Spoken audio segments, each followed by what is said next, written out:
Okay, we're gonna add a little detail to the uh, skeleton in terms of the rib cage and the pelvis. So pulled up my reference and we're gonna just bring up the wings of the pelvic girdle a little bit higher in the front and maybe have them curve up higher and then bring the sternum out a little bit more and the rib cage and then also build a little bit more to the back of the rib cage. So remember, if you try and do that when you first put it on, it gets real floppy and it's hard to shape. So it's better to do it in two passes. So it takes a little patience. And I just stagger my workload. So if I'm waiting this thing to cure or harden for that extra 30 minutes, tons of other stuff to do. So yeah, we could also put some knuckling in other areas. Probably want to put some stuff around the biceps, the forearms, the lower and upper leg. So we don't want that to bend. If you want your character to be noodly and bend, then of course don't put any Sculpey where the femur is or the humerus or wherever. So that's your call. I'm going to finish mixing this and I'll be back. Okay, so a lot of times when you're joining epoxies and different compounds like this, you want to score the surface or make sure there's ridges, something to stick to, but this stuff sticks to itself really well. So they could feel that warming. As soon as you got it mixed all the way, you should feel the warming sensation come up right away. And so take the rib cage and we're going to expand out and extend that a little bit more. So some in the sternum here, I got those two parts equal, almost equal. Yeah, grab a little bit of this, a little bit of that. There we go. And extend that sternum down a little more in front. And you see now it's much easier to work with. You have that solid foundation. It's way easier to deal with. And I'm going to bring that rib cage out even a little bit more, I think, in the front here. There it goes, like that. And keep tucking it up underneath. In the middle, you could have a more of a V as you like. There we go.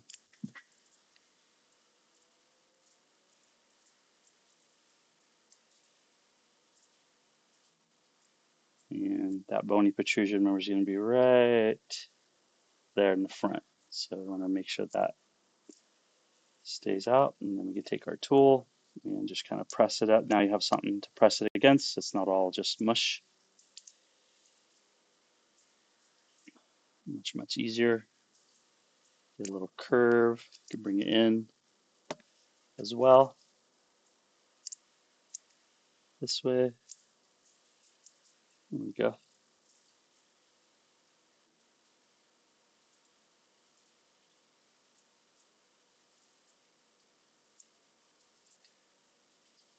And not too worried about it being that precise. More just the grab on when you grab on this thing. You have a good area. Okay, so we need to get the back of the shoulders bulked out a little bit more. So got a little flat, not too much actually. So a lot of the scapula, a lot of that's muscle and movement. So I think we might leave that. It's okay. Yeah, there's not a lot of back to the rib cage. The spine kind of comes up to the front of it. So I think if anything, I might even chisel that back or even it out just a little bit. I'll use my Dremel to do that. So let's continue then with the portion of the pelvis. So grab these two parts here and make sure that it's going to come up and forward and back here. So pelvis is right there. So that front, that pointy part. Yeah, let's see, let me save half of that. And again, keep that white away from the already mixed part. I did it again, didn't I? Yeah, sorry. So let's take half of that. Doesn't need as much. Now I'm trying to get too anatomical with it and never going to see it, so it's for my own anatomy freak-ish nature. So not required. So I just want to make sure that the point, the actual point of that pelvis that you're going to feel is there and curves inward a bit more. I think that's the main things. I want to get the point accurate in the front here. That's the part that's going to really poke through the foam if you want it to go all the way to the skin like a true bony protrusion would go.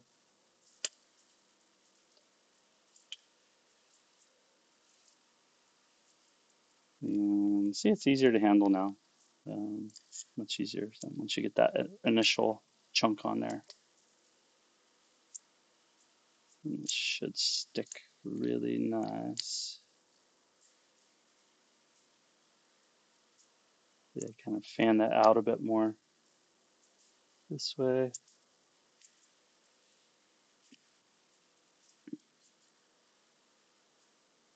And kind of comes inward.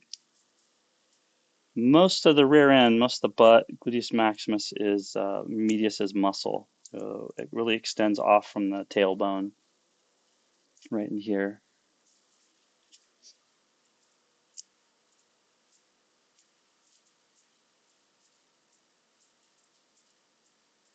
Go. And I love doing skeletons. Skeletons are fun. I used to not like doing skeletons because I didn't understand all the forms in there. This is a bad reason to not like doing something. So now that I've got a greater understanding of skeletal structures, now I just love doing skeletons. I could just do nothing but skeletons all day. Here, go work in a museum. Oops, be careful not to knock it off. So make sure it's got a good contact surface. I think that's the important things to remember here. And we're kind of simulating this kind of curves inward in the back. A little bit more.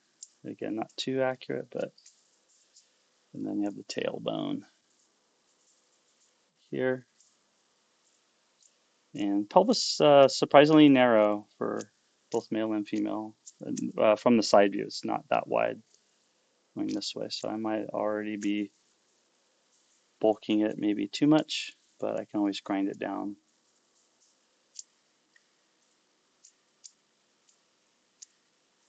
But yeah, if you don't have a Dremel handy, try and keep it thinner rather than wider. That's a good rule. Keep for yourself. There we go. And then now I can, I think that's what I wanted to do. Yeah, I'm going to fill the rest of that void.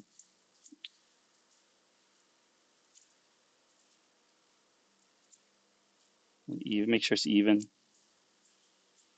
back. And this stuff is heavy. Both the epoxy sculpt and the magic sculpt have a pretty good density and weight to them. So for the stop motion, you want to minimize. Do I keep your puppet as light as possible most of the time? And so try not to go crazy with this phase. It's pretty darn accurate right there. Yeah, I might Dremel in some of that edge. It got too thick for what I wanted there initially. It should be. I know. Okay, I could push that tip out a little more. A little more of bony protrusion on the top, right there.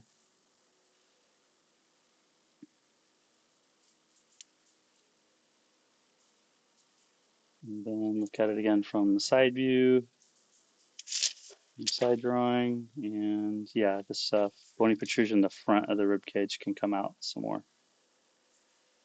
So let's mix up a little bit more.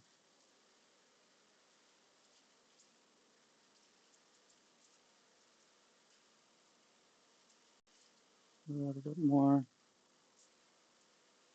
It comes forward a bit more than the front of your hip. There's a definite noticeable.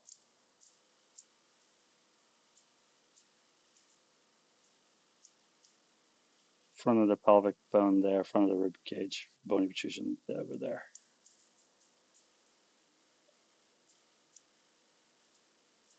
Yeah, uh, everything that can turn into anatomy lesson turns into an anatomy lesson, I guess. Well, I'm not counting ribs at least. That's where I kind of um,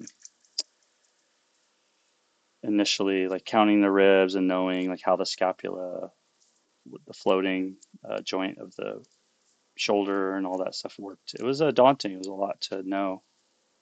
And best thing I could say is just start now. Like, yeah, get to know your anatomy. Don't be afraid of it because there's not many things I can think of nearly as interesting as the human body. And most people would agree. The universe, the whole Earth ecosystem, biome, all that, of course. But the inner space of the human body and brain and thought. So much to learn still. Just cracking the surface, right? There we go. So that should be pretty good. Just kind of same thing as before. We want to maybe let it stiffen up a bit before we do too much more detail. I can't lay it down. It's so tacky. It's going to keep grabbing and doing stuff that I would rather it not do. So I'm not going to lay it down. But luckily I got my ties, right? So we can stand it upright. And he stands up really well on his own already. So this is going to be a great puppet to animate. Look forward to that.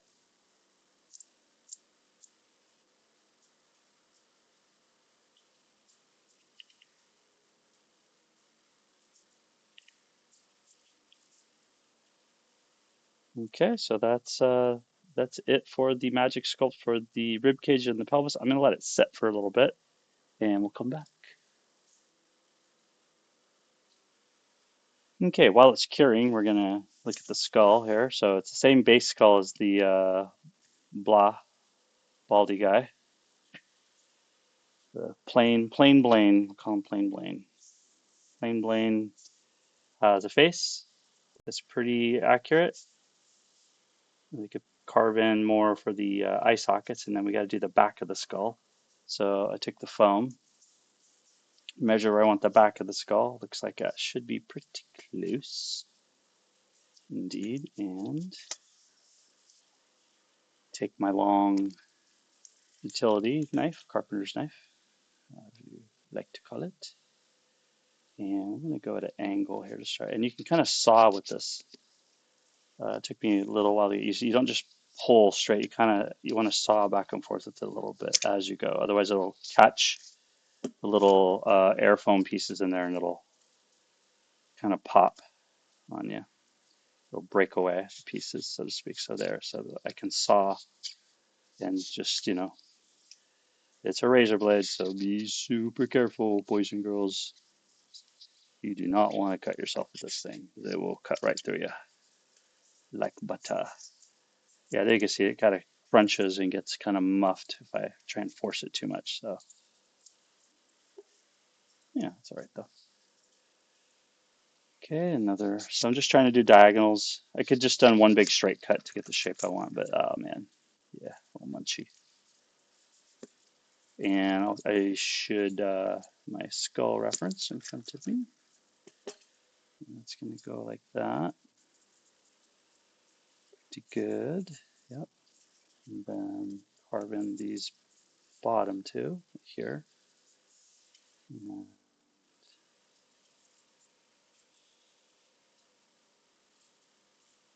Oops. Oh man, I just got lost where I was carving. Like I did one angle, not the other. There, this one.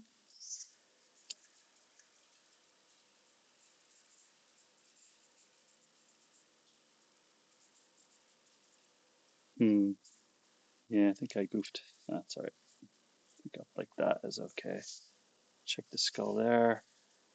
Check the side drawing. Got my white behind my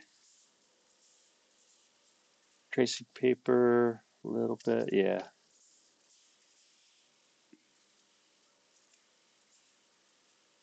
That's right. No one's going to tell on me, right? There it goes. See a little cleaner cut when I saw. I do a little sawing motion in there. There we go. And doesn't meet up perfectly. I could bevel this a little bit more. And you're going to cover all this. So again, I'm just taking every opportunity I can to talk anatomy. Yeah, I know. Enough with the anatomy stuff. Okay, so a little munchy. It's okay. Um, no need saving all that stuff. Should be all right.